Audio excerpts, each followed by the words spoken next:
Hello and welcome to the pitch. I'm Ahid, And I'm Dakir. and today we are going to talk about the hysteria around Marcus Rashford. But before that, let's start with the Manchester Derby, big game today. Pep Guardiola's team came out on top. It was a 3-1 victory over the Red Devils at Etihad. Uh, Obviously, Rashford gave the lead for United with like a thunder bastard goal. Are we allowed to swear on the podcast? I'm not sure, but then I'm going to do it anyway. Uh, but then, yeah, the second half, City came like with their guns blazing and just went on to win 3-1, Ford and Brave. And then obviously like a obvious Haaland. Haaland goal as well. Yeah. And yeah, so City is in touching distance with Liverpool, which is my team.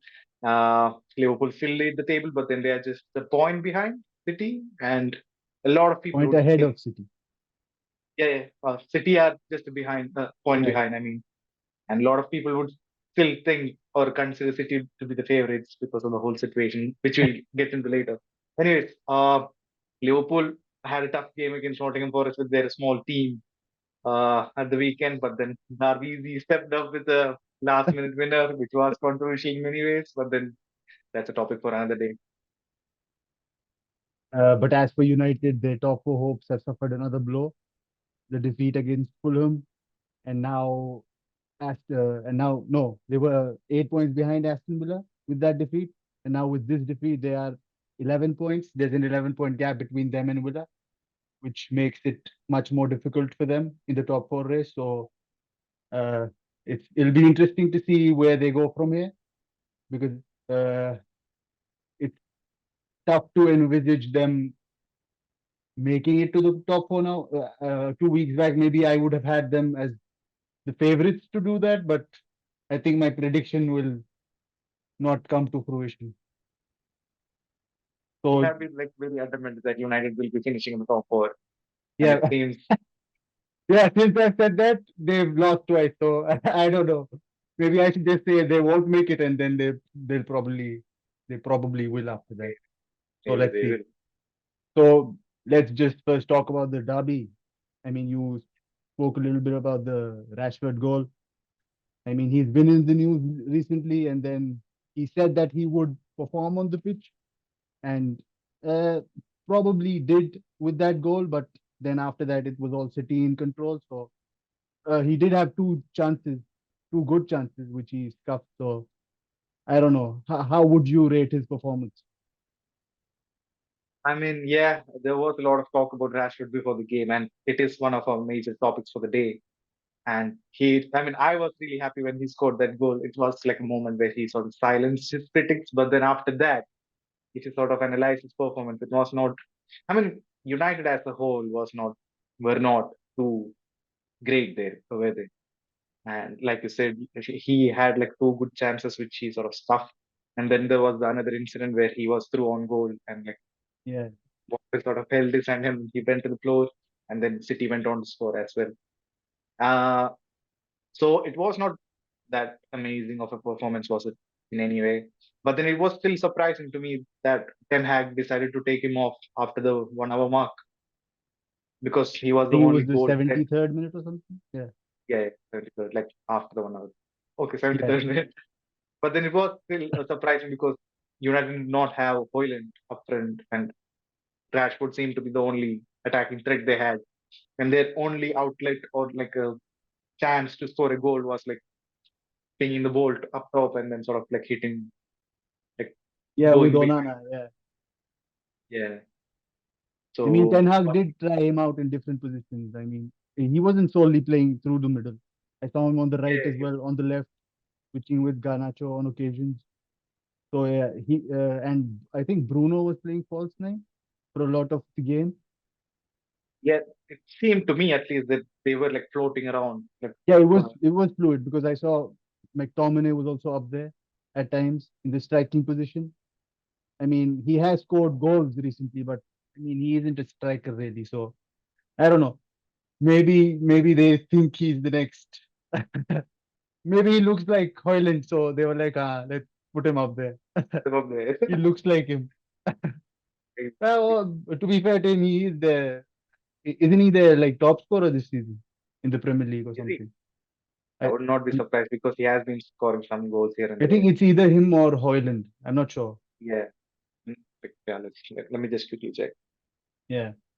In the Premier League, I mean, overall or in the Premier League, I'm not sure because he has scored a lot of goals. not a lot, but then the bar is low at United, so I would Yeah, the not be bar. surprised. Yeah, yeah. What did you think of the about the whole game, like in general, apart from like Rashford, the whole thing? I mean, I expected City to win, so uh, did not really expect much from United. But they did start pretty well, and they got their goal, and then they just sat back, which is I don't know.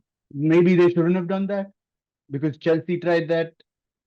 Chelsea were successful to an extent, but uh, City did create a lot of chances against them, and it was only because Haaland missed those chances he had against Chelsea that they did not win that game. He should have had at least a hat trick in that game. So yeah. So and they did. Haaland missed like an open goal, and before that, I think they had another chance. Foden through on goal. Onana comes up with a big save. So What if, about Onana as well, mixed game. He was brilliant, and then I think he should have saved that second Foden goal or the third.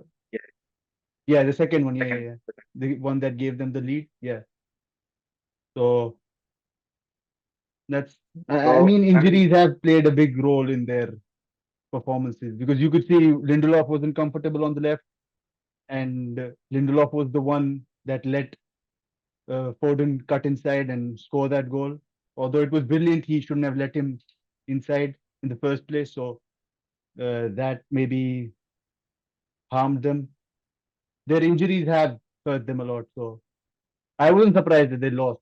But then if they had won, would it have been a surprise? Because they always like sort of turn up against City, even when they are really bad. So in the recent years, at least. right. I mean, before I go on to say about what I thought about the game, so Hoyland and McTominay are level on goals in the Premier League, but then overall, Hoyland has like 5 goals more than him. Probably because of the Champions League. Yeah. Yeah. Yeah. So the argument about like United sitting back, I thought that was their best chance to try and get something out of the game. Again, that was still a long shot since they did not have Hoyland, Licha, Martinez, and Shaw. And in the first half, particularly, I think they did a good job being compact, especially Onana, Evans, and Varane. That sort of trio, I thought they worked well together. And when we were watching the game together, there was this argument going on behind the scenes about, oh, should they try to play like City by like pushing up Yeah. and like playing like them, or should they just sit back? I personally thought that they should continue sitting back because there is no way United can sort of match City in that sort of playing style because especially they don't have like a few of the best players on the pitch. Like, and there is no way they could play out from the back as well with Evans and like Lindelof looking uncomfortable in the left back position. And towards the final quarter of the second half, or maybe like after the 1 hour mark, Ten Hag sort of switched it up and they were sort of like playing out from the back. And like we could see the difference because Onana was going route one in the first half, but then he was like Yeah. playing out from the back in the second. But then it didn't really work, did it? Because I don't think Dallo was really comfortable on the ball with the City press. Lindelof was struggling as well. And eventually the third goal, the Haaland goal, didn't come from Amrabat losing possession. And that was sort Yeah. of like came out from them trying to play out from the back, which I did not think it was suitable for them, especially today. But then I think there's a difference between just sitting back and then, trying to counter press. I believe they should have pressed from the front line, but they did not do that. They decided to stay back. While I agree that they weren't great playing out from the back, they could have stuck with the route one stuff, but then at least tried to press the ball more, tried to make it difficult for City players in and around in and around in the final third, basically, because City have a lot of quality. Even if you like sit back on a bad day, maybe City won't score, but eventually they will. So you have to weigh your options, I guess, maybe. But I felt like they should have at least pressed more. Maybe they did not have the players for that, or they did not know how to do it probably. So yeah, I mean, I think this might be a good time to switch back to Rashford because we were talking about the pressing bit. So he was one of the players yeah, leading yeah, from the and there yeah. has this been talk about like Rashford's antics on the pitch and like his commitment on the pitch. Recently against the Luton game, there was this incident where like Barkley sort of ran Partly, past yeah, him, yeah, yeah, yeah, yeah. without any fuss, and it has been a conversation. So yeah, I think like what do you think about the whole situation, the Rashford's performances throughout the season and his off the pitch antics, on the field commitment, the whole thing with United, and yeah, his performance in the game as well. I mean, first his performance in the game we've already spoken about. Yeah, yeah, I we mean, have it been. was mixed. He got that goal, but then he had two more chances which he did not take. And overall, I don't think he was as threatening as he could be. I mean, he hasn't been threatening this season. That's the problem. He seems to not be able to just even beat his man, beat the defender, the first defender even. So that's been a big issue for him. The thing last season with him was you gave him the ball, he ran past a few defenders and managed to at least put a decent ball in or just score because he was scoring a lot of goals. He had what 30 goals last season, and yeah, I think he's missing that cutting edge this season. So that's been an issue for him. And since the start, he's just looked uh, the I don't know lack of confidence maybe that has led to him his performances dipping. And he's always had this like dips in form, up and down, a roller coaster career so far at United. He started off when he broke through. I think it was 2015 or 16, and he was electric in that first season. They were like, "Oh, we've got a new academy gem here," and then since then it's been topsy turvy for him. I think because he's had great seasons and then he's dipped, and then he's had another great season and then he's dipped. So consistency is where he needs to work on. Uh, so yeah, and as for this season, I think they relied on him to be the main man, but I don't know, maybe it's the pressure, or maybe he needs someone alongside him to support him, maybe in goal scoring terms. So yeah, last season he didn't have anyone, but still he was doing the things that no one expected him to do initially. And Benny, I think it was Benny McCarthy who came with Ten Hag as the forward coach or something. I mean, he was given credit for Rashford's form, and now that's all gone. So It has yeah, anything to do with his commitment going down. Do you think he's as committed to United as he yeah. was in the So beginning? so the commitment part. So the thing I feel is uh, had if Ten Hag sees something is wrong with a player's commitment or work rate, he boots them out of the team. We've seen that with Sancho. I mean, he recently when Martial played a game and he wasn't working, tracking back or something, then Ten Hag on the touchline uh, made him know how he felt about it, and they had like an argument. There was a video about it. There was a video that circulated social media. So yeah, I think if Erik Ten Hag feels that Rashford isn't working hard enough, he wouldn't just put him into the starting 11 every week. Also, I think before we bash on Rashford or question his commitment, question why he isn't tracking back, working hard enough, uh, we need to know whether the manager has given him those instructions, which is important. I mean, I understand that fans want him to work harder. They want him to run back, get the ball, at least go in for a crunching tackle. I mean, he mentioned that in the Players Tribune interview that his first game against Liverpool, I think, he went in. Uh, he went in on Milner, and he was lucky not to be sent off. So yeah, that kind of thing. I think maybe. before journalists start to question his integrity or commitment, they need to ask Ten Hag whether he's giving him specific instructions to play that certain way. Because then it's unfair on Rashford to just say, "Oh, you're not working hard enough." Because I'm a Barcelona fan, so I've seen Messi play. I'm not comparing the two players, but Messi does not work track back. That's Messi. It's Messi. So any manager that goes in the recent years has just asked Messi to stay on up top, get the ball into him, and then he does what he does best. So I feel if there is something there, I think it will be. I think there's a possibility that Ten Hag has told him to do specific things on the pitch when they do not have possession, to be in the best position when they eventually do get the ball, and then play on the counter, because I think he wants to play on the counter and he wants Rashford to be in a position where he can make the most out of those situations. I mean, with criticisms, one thing that I think is, I think in this social media age, and not just with Rashford, not just with United, not just with football, but with everything. Everything is in the extremes. It's either here or there. Nothing is in between. And there is, I think personally, there is no doubt that Rashford's performance have been underwhelming this season.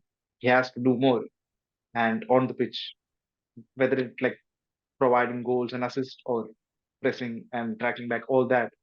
But then I personally do not think his commitment to the club should be questioned. I think he's an amazing person, and I think he is one of those players with like a good character. And I do not think his commitment to the club has gone down.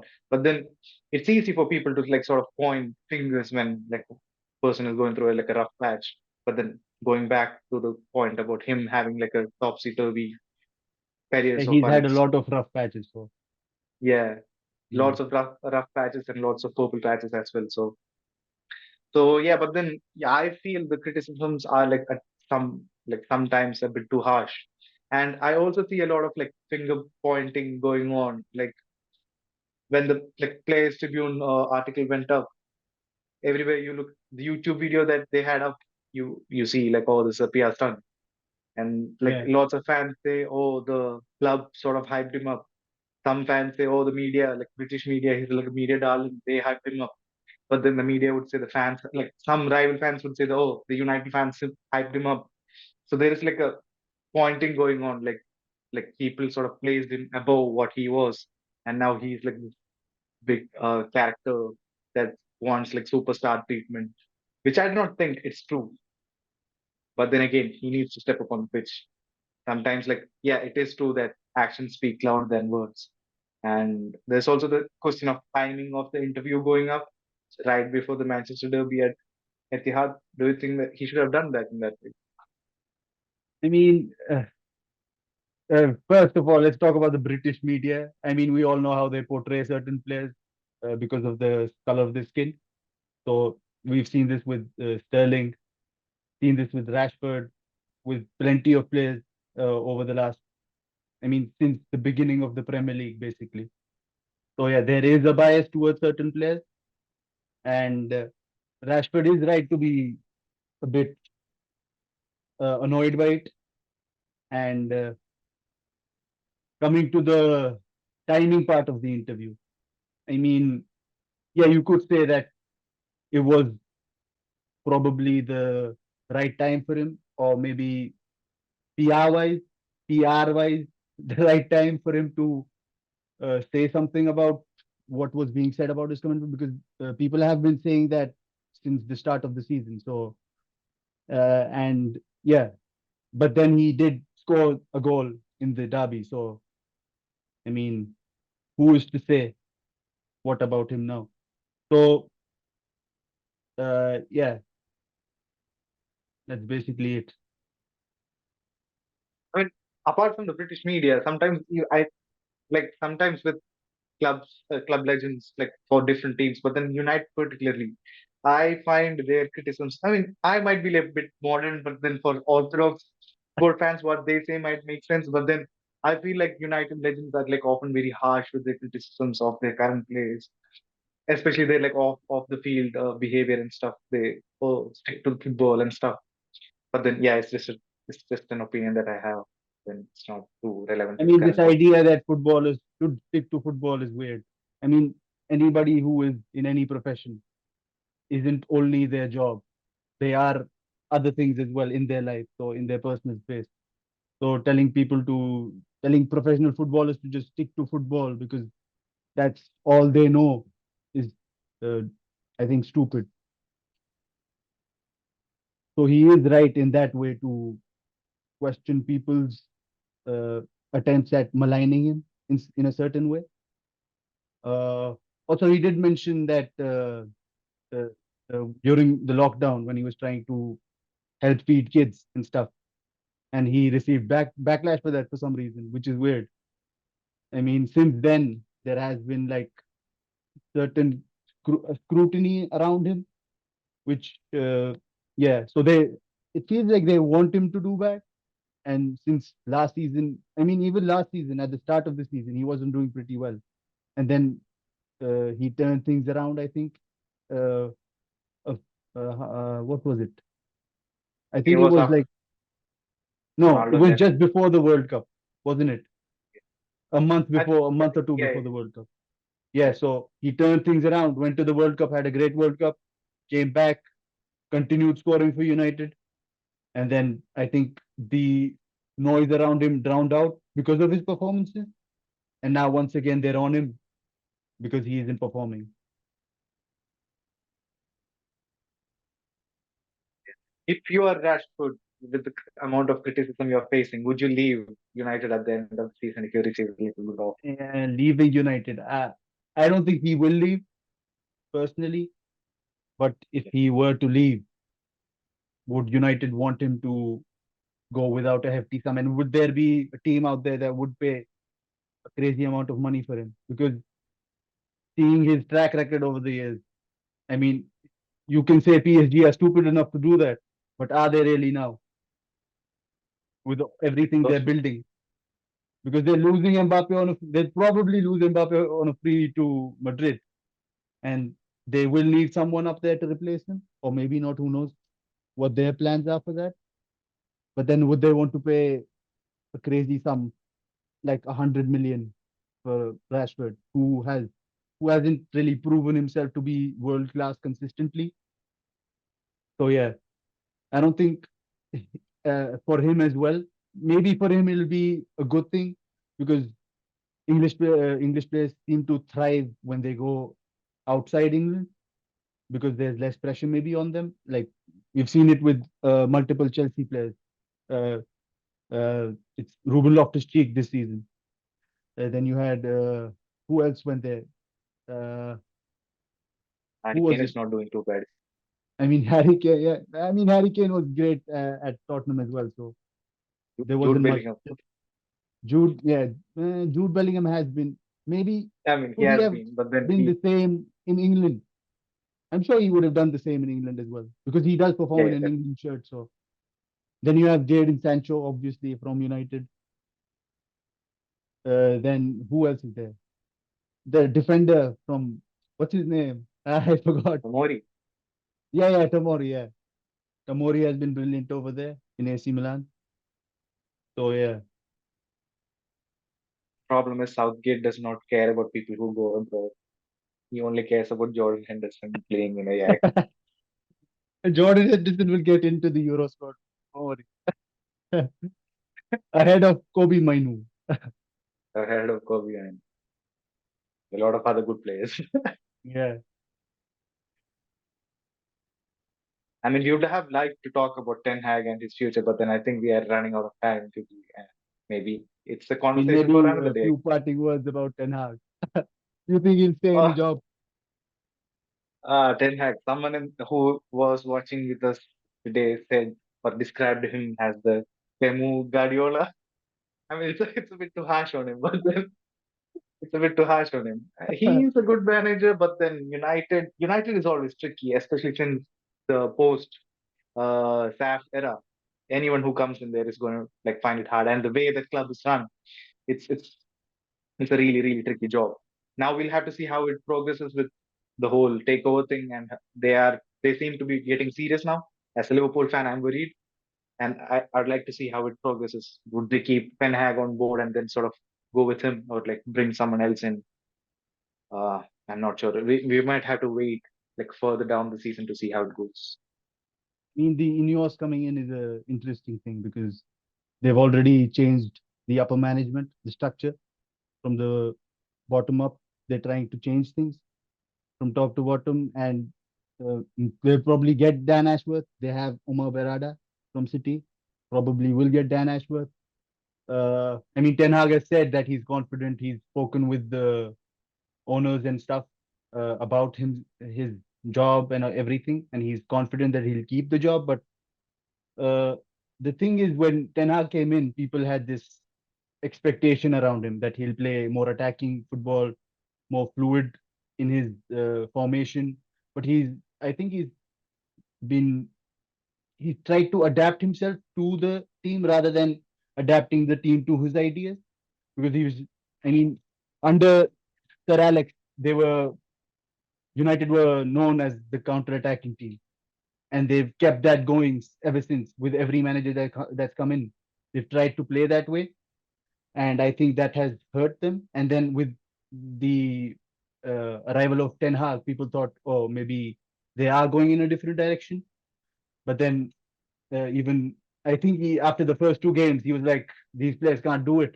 The Brighton and Brentford lost, so he was like, yeah, just stick to what they know. And then he hasn't been able to build on that. He's brought his own players in, but even those players have struggled. I mean, we can talk about Anthony as well, but we don't have enough time for that. So yeah, Okay, yeah, I think that might be a good thought to sort of wrap up things for the day.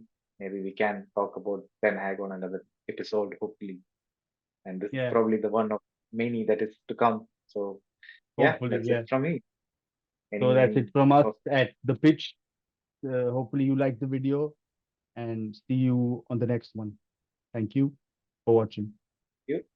You guys, bye bye.